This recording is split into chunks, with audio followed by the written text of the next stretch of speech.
Have you ever walked away from a marriage, thinking it was the hardest decision you'd ever make, only to later realize that stepping into another might be even harder? Maybe you found yourself in a quiet moment, sipping coffee alone on a Sunday morning, asking, "Why don't I feel the need to do it all over again?" You see happy couples walking hand in hand in the park, but instead of envy, you feel peace.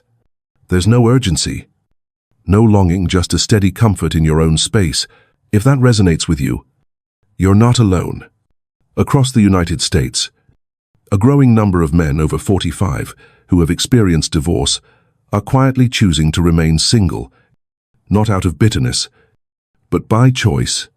They're not retreating, they're evolving. This isn't about giving up on love, it's about understanding what peace means after chaos, what freedom means after entanglement, and what maturity feels like when it's finally your own. In today's video, we'll explore 7 deep psychological reasons why mature men often decide not to pursue a second marriage. These aren't surface-level excuses, but insights rooted in real experience, emotional healing, and the quiet wisdom that comes from living through both love and loss. After a divorce, many men describe an unexpected sensation, not pain, not regret, but something closer to relief. It often begins subtly, the first morning waking up alone, realizing no one is waiting on their schedule. No one is critiquing how the coffee is made or where the keys were left. Over time, this turns into a deep, almost sacred appreciation for solitude. For the first time in years, they have full autonomy over their space, their time, their choices. They don't need to negotiate over weekend plans or explain why they stayed up late reading in the living room. The stillness becomes a comfort rather than a void. This isn't just about enjoying silence or skipping arguments. It's psychological freedom, an internal state where a man reclaims ownership of his identity. In marriage, especially when it deteriorates, parts of the self are often compromised or silenced to preserve peace. Afterward, being alone feels like finally breathing in a room that had been locked shut. The idea of returning to a relationship where compromises are required, where space is shared and freedom is negotiated, becomes not just undesirable, it feels threatening. That fear isn't rooted in selfishness. It's the fear of losing something hard-earned, the right to live on one's own terms. For many mature men, this freedom is not a luxury, it's a recovery, a rebalancing, and risking it again, no matter how promising a new relationship might appear, often feels like walking back into a room where the air is too heavy to breathe. Emotional wounds don't always bleed where others can see. For many men who have gone through a painful divorce, the scars are internal, quiet, deep, and slow to heal. There are moments they replay in their minds, the arguments that spiraled out of control, the long silences at the dinner table, the feeling of sleeping next to someone who had already emotionally left. For some, it was betrayal. For others, it was a slow erosion of trust and connection. Regardless of the details, the result is the same, a profound sense of emotional injury. Over time, these experiences build a kind of invisible armor. It's not loud or dramatic. It shows up in hesitation, in guarded conversations, in the way they flinch not physically, but emotionally when someone gets too close. This is psychological defense, at its most subtle and powerful. It's a protective instinct, developed not out of paranoia, but out of memory. The last time they let someone all the way in, it didn't end with comfort or safety. It ended with pain. So, when the idea of starting over appears even with someone kind, even in a situation that seems different, the brain doesn't respond with excitement. It responds with caution. The thought of being vulnerable again, of opening up and trusting another person, feels like walking back into a battlefield with no armor. It's not bitterness. It's survival. For many men, the trauma of a failed marriage becomes a quiet warning that echoes in every new interaction, and until that wound is truly understood and addressed, the idea of trying again doesn't feel like a fresh start. It feels like a risk too great to take. At a certain point in life, often after the age of 45, the pursuit of peace begins to outweigh the chase for passion. For men who have already lived through the storms of marriage and divorce, the appeal of emotional stability becomes stronger than the thrill of romance. It's not that they no longer feel desire, it's that they have learned the cost of emotional volatility. They've experienced the highs that come with love, but also the crashes that follow when things unravel. Now, stability is the goal. Not excitement, not butterflies, just quiet, steady balance. Their daily life reflects this shift. They have routines, familiar spaces, favorite meals, and a rhythm to their days that doesn't require explanation or compromise.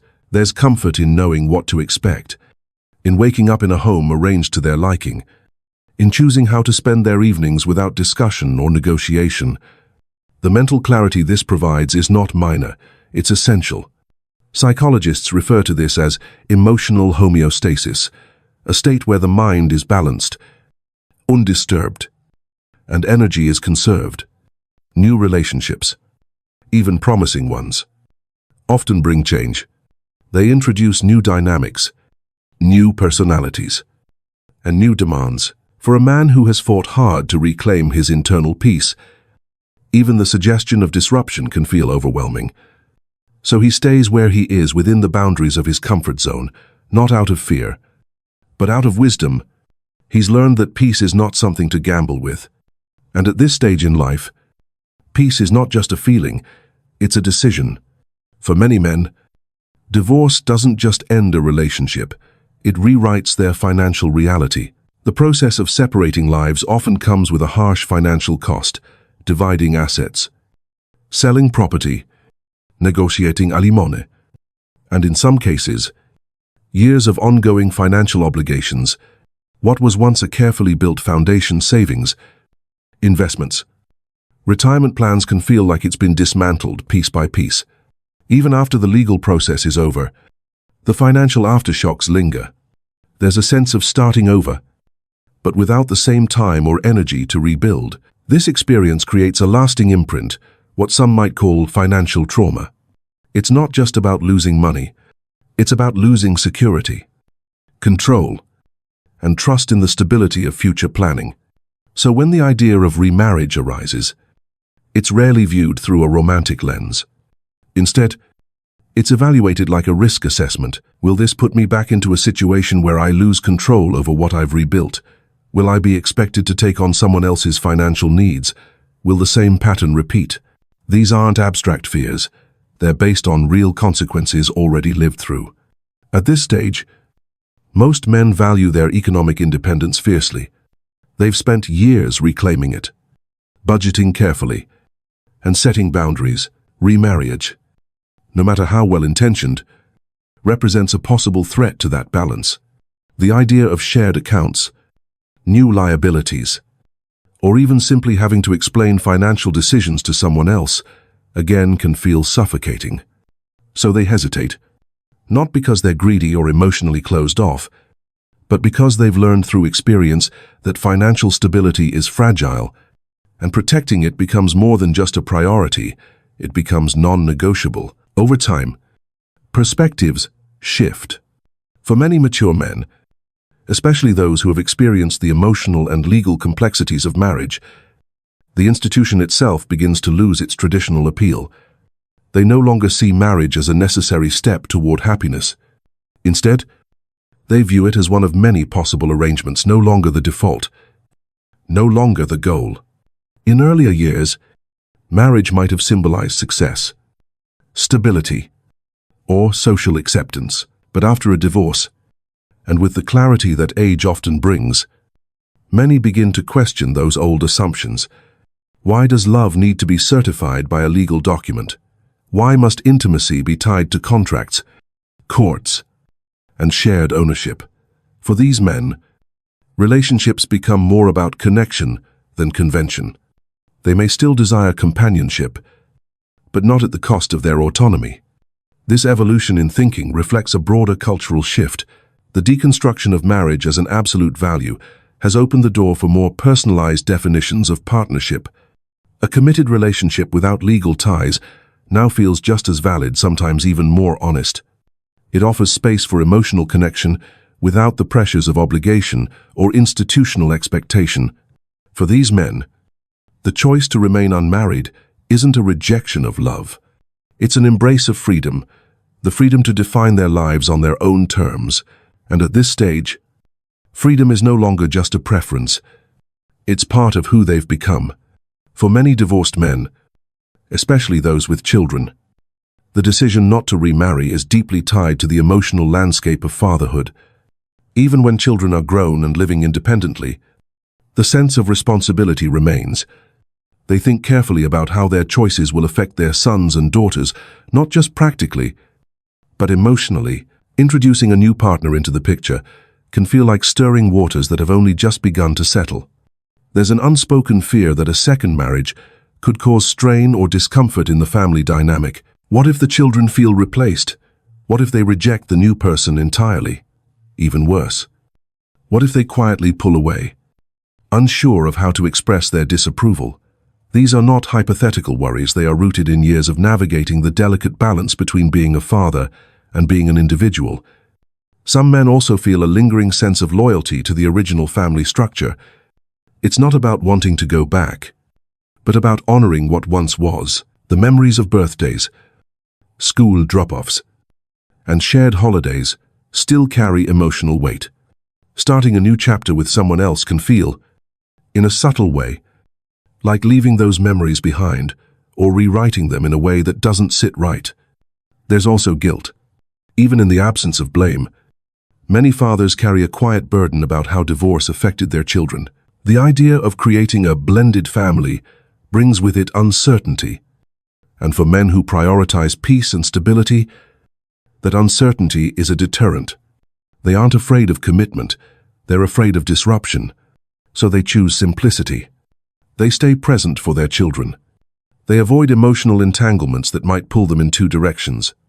And in doing so, they preserve a space where their role as a father remains clear, undiluted, and intact. There comes a point when solitude is no longer something to escape, but something to embrace.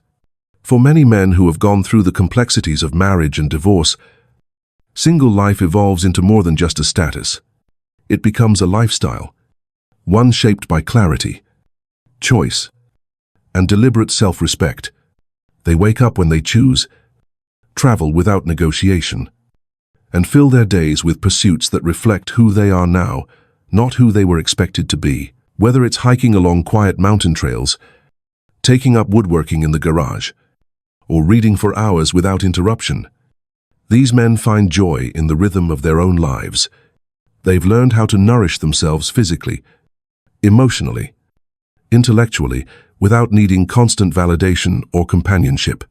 Friendships become deeper, more intentional. Social circles shift away from obligation and toward mutual respect and shared interest. In this space, the need for marriage as a structure of fulfillment slowly dissolves. The fulfillment they experience isn't loud. It's quiet, internal, steady. They no longer equate happiness with being part of a couple. Instead, they see happiness as being whole within themselves. This self-contentment isn't born from isolation, but from understanding. They know what they've lived through. They know what they've let go of. And more importantly, they know what they've built in its place. For these men, being single isn't a gap to be filled, it's a chapter fully lived. There is no universal right or wrong when it comes to the decision to remarry. What matters is not what others expect, but what a man truly understands about himself. Some may find love again and choose to walk down the aisle with renewed hope. Others may find peace in a life lived on their own terms, without the framework of marriage. Both paths are valid, neither requires explanation or justification. Every mature man carries a different story. Some carry wounds, others wisdom, and most carry both. The choice to stay single is not a rejection of connection, it is often a reflection of deep self-awareness. It means recognizing what brings peace, what deserves protection, and what no longer needs to be pursued. In the end, whether one chooses partnership or solitude. That decision should come from clarity, not fear. It should come from understanding one's values, not from avoiding the past or conforming to outside pressures. A fulfilled life isn't measured by marital status. It's measured by how aligned a man is with the truth of who he is and what he genuinely needs to feel whole. Now it's your turn. Have you ever asked yourself why the idea of remarrying no longer feels right? What thoughts or experiences have shaped that choice? Take a moment to reflect. And if you feel comfortable, share your story in the comments. Your perspective might resonate with someone who's quietly asking themselves the same questions. In our next video, we'll explore a powerful topic: how to build a fulfilling, independent life after divorce, one that doesn't depend on anyone else to feel complete. It's not just about moving on. It's about moving forward with strength, clarity, and purpose. Stay tuned.